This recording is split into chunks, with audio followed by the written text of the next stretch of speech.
আল্লাহ তাআলার সন্তুষ্টিমূলক যে কোনো কিছু মনে মনে চিন্তা করা কিংবা মুখে প্রকাশ করা অথবা কাজে বাস্তবায়ন করা, এটাই হচ্ছে যিকরুল্লাহ বা আল্লাহর স্মরণ, রিমেম্বারেন্স অফ আল্লাহ।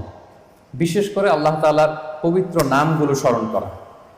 আমরা জানি যে আমাদের দেহকে সতেজ রাখার জন্য, প্রাণবন্ত রাখার জন্য খাবারের প্রয়োজন হয়।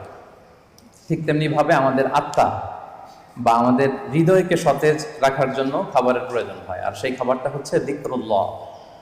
এবং রাসূল সাল্লাল্লাহু আলাইহি ওয়াসাল্লাম বলেছেন যে আমাদের দেহের সবচাইতে দামি অঙ্গ হচ্ছে আমাদের এই কলব বা আমাদের হৃদয়। বিষ্ণু সাল্লাল্লাহু আলাইহি ওয়াসাল্লাম বলেন, ইন্না ফিল জাসাদি মুদগাহ ইযা সালুহাত সালুহাল জাসাদু কুল্লু ওয়া ইযা ফাসাদাত ফাসাদাল জাসাদু কুল্লু আলা ওয়া হিয়াল কলব। নিশ্চয়ই তোমাদের দেহে একটি গোশতের টুকরো আছে, এই গোশতের টুকরোটা যদি ভালো হয় পুরো দেহটা ভালো হয়, আর এটা যদি নষ্ট হয়ে যায় পুরো দেহটা নষ্ট হয়ে যায়, আর সেটা হচ্ছে কলব বা অন্তর বা হৃদয়। এবং আল্লাহ তাআলার নৈকট্য হাসিলের অন্যতম একটি মাধ্যম হচ্ছে এই যিকরুল্লাহ বা আল্লাহ তাআলার স্মরণ। এবং বেশি বেশি আল্লাহ তাআলাকে স্মরণ করার মধ্য দিয়ে আল্লাহ তাআলার সাথে আমাদের একটা গভীর অ্যাটাচমেন্ট তৈরি হয়, একটা সুসম্পর্ক তৈরি হয়। এজন্য আপনারা দেখবেন কোরআনের পরতে পরতে বিভিন্ন জায়গায় আল্লাহ সুবহানাহু ওয়া তাআলা তার জিকিরের কথা বলেছেন, তাকে স্মরণ করতে বলেছেন।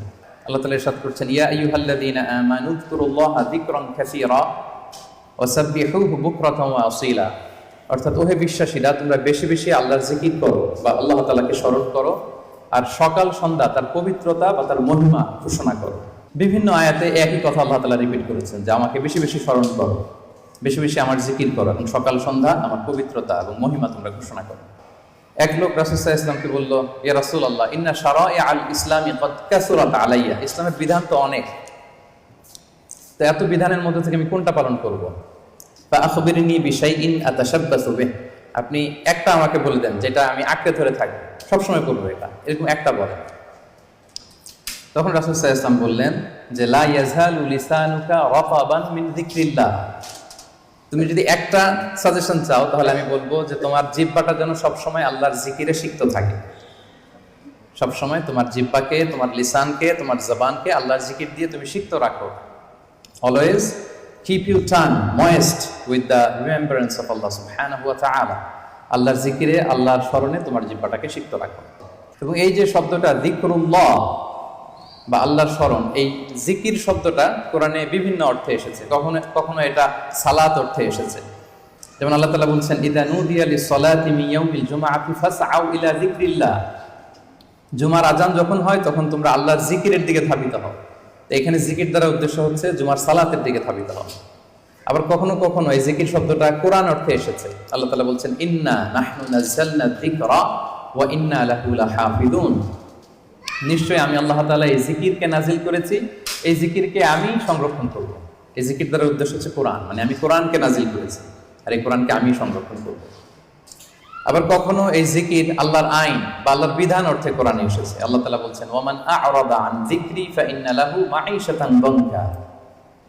যে ব্যক্তি আমি আল্লাহর আইন বা বিধান থেকে মুখ ফিরিয়ে নেয় তাকে আমি, তার জীবনটাকে আমি কঠিন করে দেব, সংকীর্ণ জীবিকা আমি তাকে দান করব। এবং কিয়ামতের দিন ওয়া নাহশুরুহু ইয়াওমাল কিয়ামাতি আ'মা, তাকে অন্ধ করে আমি কিয়ামতের দিন উত্থিত করব।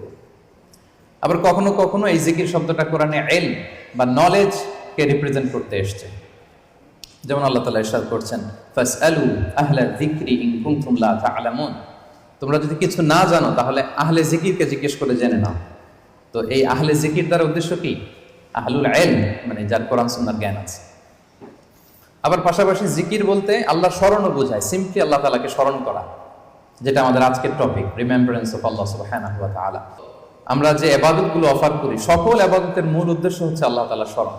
আপনারা যদি একটু খেয়াল করে দেখেন, আমরা যত ইবাদত করি, যে সমস্ত ইবাদতগুলো ফারজ করা হয়েছে, আসলে এর